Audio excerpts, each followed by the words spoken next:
Oh, hello everyone, this is the Commonwealth realm and welcome to Oslo, Norway for my first ever review to celebrate the feat you have accomplished by helping this channel reach 1000 subscribers earlier this week. I don't know exactly how I can thank you for all the support and encouragement you have given me since my first upload last December. But this is at least the 1K video. This is Commonwealth Reviews Majora's Mask 3D.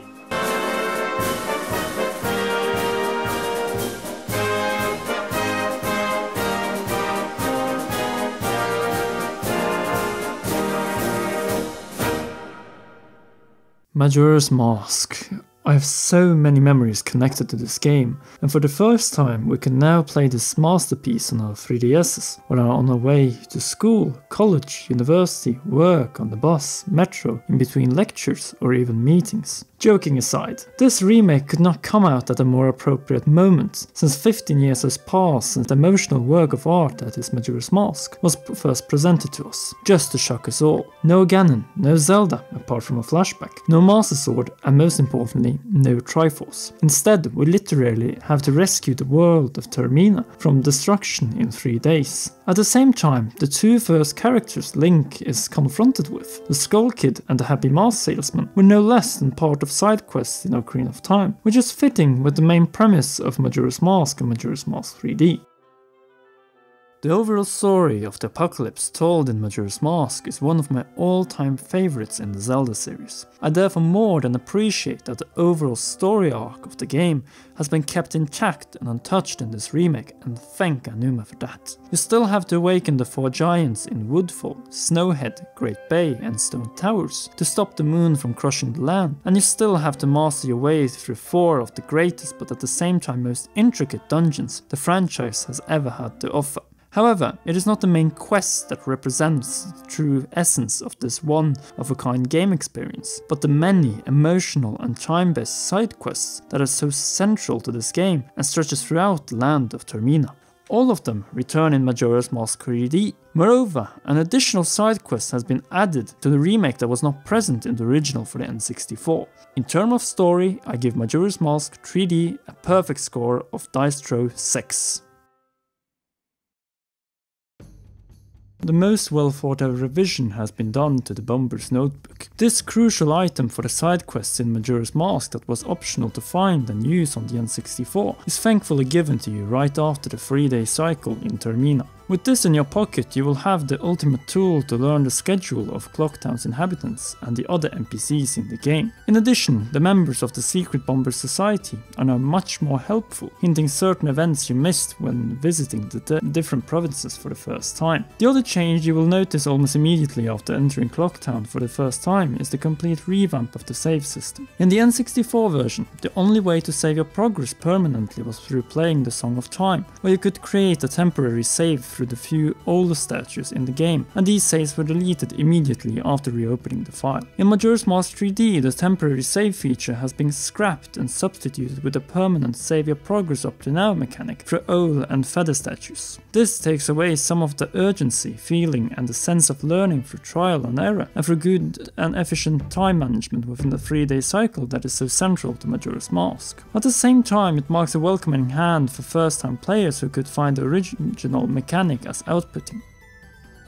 The dungeons have this way become more enjoyable, and the Anju and Cafe side quest is less frustrating when you miss on one of the events. And for us who prefer to be punished in this game, we still have the option to avoid the owl and feather statues and save the game the traditional way through the Song of Time. In other words, you can still experience the time management horror that was so present on the N64, but you're not forced to do so. This, in my opinion, marks a good solution for all players, and the lesson of learning learning through mistakes is still there due to the flow of time. Speaking about time and time management, the time manipulation mechanic in Majora's Mask 3D has been improved to the better through the secret songs. The Song of Double Time now allows you to select a specific hour you want to skip to, which is useful during certain side quests. On the other hand, the inverted Song of Time does not slow down the flow of time as much as it did on the N64. This adds, in my opinion, no more difficulty to the game due to the new save feature,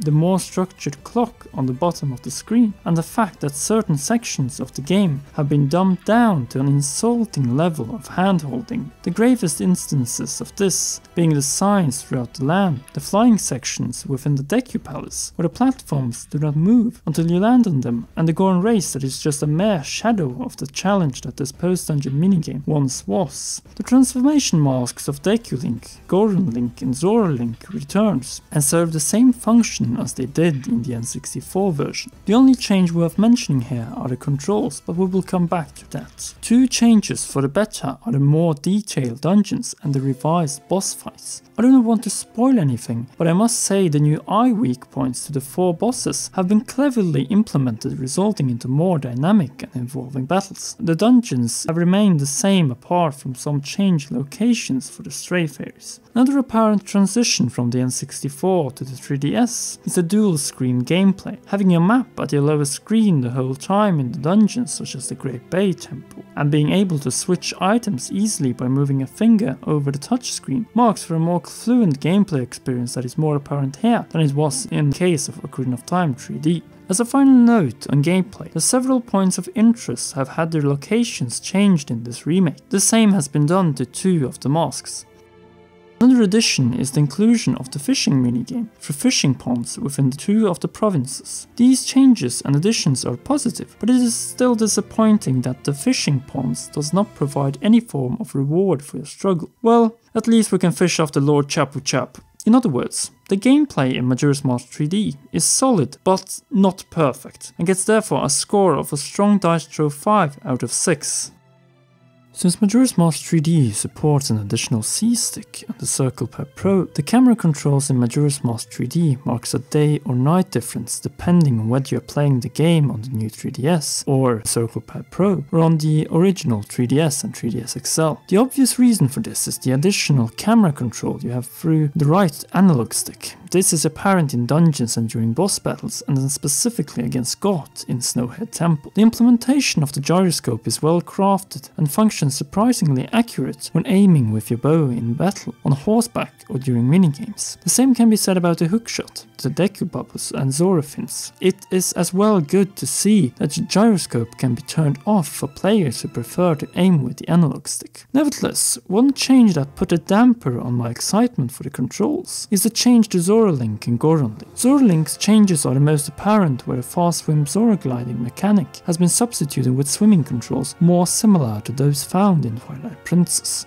In the case of Goron Link, the difference is that you no longer have to hold the A button to keep rolling, but the issue here is related to the camera controls, where it is really difficult to control Goron Link on the original 3DS, due to poor camera angles. The big difference in the control sections is defined by the brilliant free-roam camera attached to the second analog stick on the new 3DS, and through the addition of Circle Pad Pro to the 3DS. The camera controls marks a day and night difference, and are therefore decided to give separate scores in this category for the new Nintendo 3DS, Circle Pad Pro, and the ordinary 3DSs. The graphical overhaul from the N64 version of Majora's Mask is just gorgeous, and more apparent than it was in Ocarina of Time 3D. Grezzo has truly put their best into creating realistic, sharp and extremely detailed visuals throughout Termina. The remake does as well feature impressive and advanced weather and light effects. The final hours prior to the apocalypse is the most apparent instance that has benefited from this addition. It gives a much more extensive feeling of fright and desperation compared to the N64 version of the game. Nevertheless, this effect would not have been complete without a much more detailed nightmarish moon. The majority of the character models in the remake have been upgraded with extensive expressions and much more detailed faces, which also add to the overall experience. One final thing to note is the impressive 3D effect that gives a much deeper sense of immersion than what was the case in Ocarina of Time 3D. This remake will make you want to have the 3D on constantly. In terms of visuals, I can't say anything that they are short of perfect. I give the visuals a perfect dice through 6 out of 6.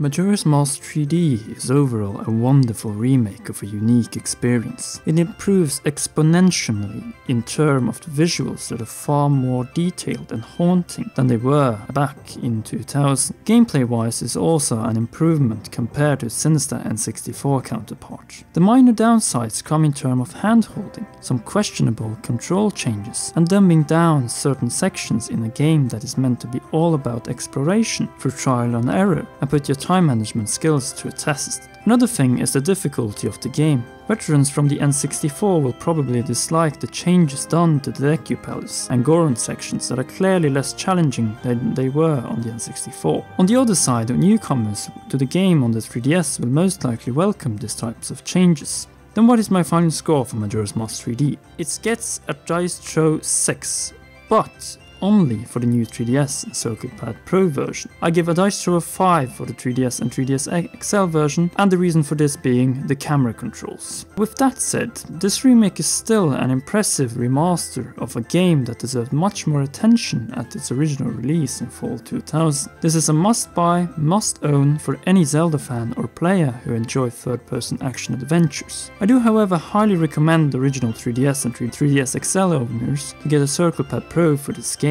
The purchase is well worth when you see the difference this feature does for the camera controls in the game. Well, that was the 1K plus 2K video. I apologize once again for the delay of this video, but I wanted to make this one into something more than just a thank you upload. Since this was my first review, I want to get some feedback from you guys on what you thought about the review format and what I should improve for the next one. Finally, the result of the Zelda Unknown vote is now concluded, and the result is as follows. I did not include the later votes since I have stated previously that the poll closed on Thursday. With this result, I have taken the difficult decision of doing Death Mountain first due to the fact that the base C episode will require a lot more preparation and work to be as good as I have envisioned this one. There will be no vote in the Death Mountain episode, and the base C episode will be uploaded right after Easter on Thursday, April 9th. Until then, this was the Commonwealth Realm, and I will see you soon.